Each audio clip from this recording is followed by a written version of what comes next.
अमरावती शहराच्या मध्यवर्ती भागातील अनेक कॉलनी रस्त्यांची व्यवस्था अत्यंत दयनीय झाली आहे। रस्त्यावर ठिकठिकाणी खड्डे पडले असून या खड्ड्यांमुळे नागरिकांना रोजच्या प्रवासात मोठ्या अडचणींना सामोरं जावं लागतं। पावसाळ्यात या खड्ड्यांमध्ये पाणी साचतं आणि संपूर्ण रस्ता पाण्याने भरलेला दिसतो। त्यामुळे वाहन चालवताना संतुलन बिघडण्याचा धोका वाढतो।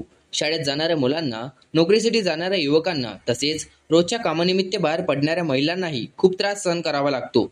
स्थानिक नागरिक सांगतात की रस्त्याची अवस्था दिवसेंदिवस अधिकच खालावत चालली आहे। गाड्यांचे टायर, शॉकअप्स खराब होतात, तर पायी चालणाऱ्यांना गाळ आणि पाण्यामुळे सतत अडचणींचा सामना करावा लागतो।